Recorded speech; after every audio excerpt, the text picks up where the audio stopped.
Perseteruan antara Guntur Bumi dengan R, salah satu mantan pasiennya, memasuki babak yang baru. Kemarin, R yang mengaku menjadi korban pelecehan Guntur Bumi diperiksa sebagai saksi pelapor di Polda Metro Jaya. Kepada penyidik, R meminta agar dia dan Guntur Bumi menjalani tes kebohongan. Lantas seperti apa pemeriksaan yang dijalani R? Benarkah R juga akan melaporkan Guntur Bumi terkait legalitas obat-obatan yang digunakan? Pemirsa, mari kita simak liputannya berikut ini.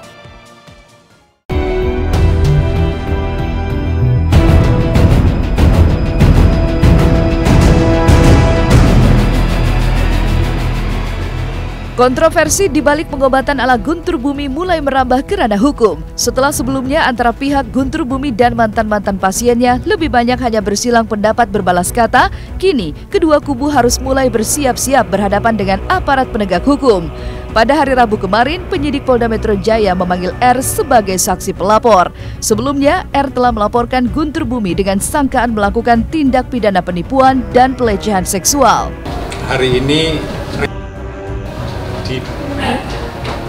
diperiksa selaku saksi pelapor atas dugaan tindak pidana penipuan dan pencabulan yang diduga dilakukan oleh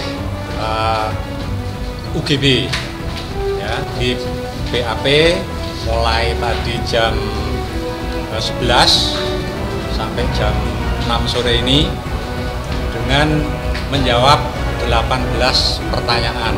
Ya, pertanyaan tentu sekitar apa yang dia alami, apa yang dia rasakan, apa yang dia lihat pada saat kejadian tanggal 10 April 2011 di Padepokan Silaturahmi milik Pak UGB.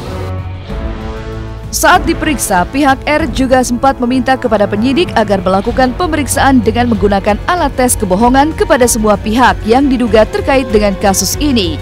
Permintaan ini dilakukan guna membuktikan siapa sebenarnya pihak yang selama ini telah berbohong. Di luar itu, tampaknya pelecehan yang dialami R benar-benar membuat harga dirinya tercabik. Karenanya R mengaku tidak ada satupun keterangan yang coba ditutup-tutupinya dari penyidik. Namun R mengaku sempat sungkan saat harus menceritakan pelecehan yang dialaminya kepada penyidik pria. Karenanya dia kemudian meminta agar pemeriksaan dilakukan oleh penyidik wanita atau polwan. Tadi kan banyak pertanyaan gitu, jadi aku jelasin semua ke penyidik. Enggak sih, cuman kan kalau ditangani penyidik yang laki-laki kan agak malu ya, jadi saya dipindahkan ke penyidik perempuan. Bahkan bila mana perlu, kami nanti akan ajukan secara tertulis surat ke Kapolri atau Bapak Kapolri, Bapak Kapolda untuk menggunakan alat lie detector atau alat tes kebohongan. Ya, baik terhadap Rizka, saksi pelapor maupun kepada pihak terlapor yaitu Ustadz Guntur Bumi. Jadi kami yakin bahwa alat-alat kepolisian di sini kan cukup lengkap dan cukup canggih gitu. Jadi kami percaya polisi penyidik akan menangani secara profesional dan proporsional. Pihak R tampaknya juga belum sepenuhnya puas meski telah melaporkan Guntur Bumi dengan sangkaan penipuan dan pelecehan. Karena selepas kedua kasus itu, R bersiap-siap menyeret kembali Guntur Bumi ke ranah hukum dengan sangkaan lainnya, yaitu menyangkut legalitas obat-obatan yang diberikannya kepada para pasiennya. Lantas, benarkah obat-obatan yang diberikan Guntur Bumi selama ini adalah obat-obatan ilegal? Jadi yang kasus obat-obat SPK kami harus cek dulu di Badan POM ya, apakah mempunyai izin edar, itu yang pertama. Mungkin segera mungkin. Lalu yang berikutnya adalah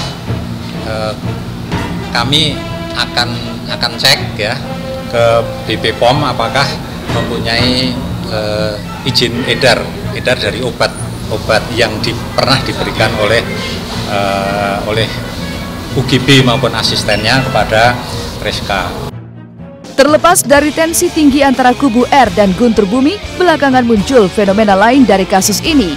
Setelah sebelumnya muncul nama Sony yang jelas-jelas melakukan pembelaan terhadap Guntur Bumi, sekarang muncul lagi nama-nama lainnya yang satu suara melakukan pembelaan terhadap Guntur Bumi. Lantas, seperti apa pembelaan mereka? Saya sakit kaki ya, sama mata. Setelah saya berobat di UGB, penyakit saya sembuh sekarang.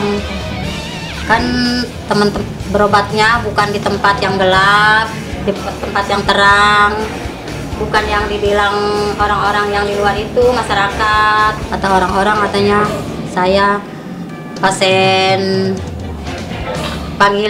itu, padahal bukan. Saya sejujurnya saya emang udah sembuh penyakit saya.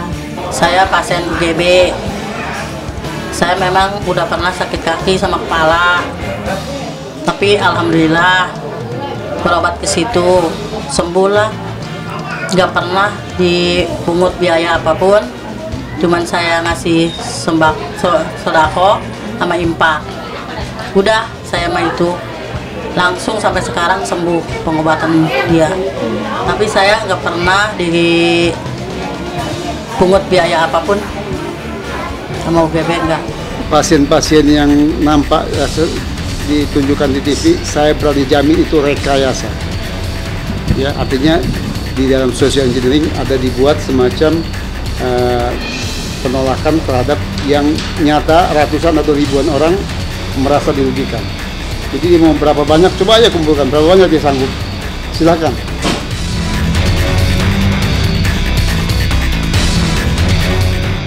Meninggalkan kisah Guntur Bumi, setelah ini ada kisah dari sidang perceraian Nia Daniati dan Farhad Abbas. Keterangan saksi yang dihadirkan pihak Nia benar-benar memojokkan Farhad. Lantas benarkah para saksi mengetahui perselingkuhan antara Farhad dan Regina? Serta bukti-bukti apa saja yang dibeberkan? Nantikan kisahnya sesaat lagi, hanya di Was-Was. Yang ada di gugatan kita terbukti semuanya.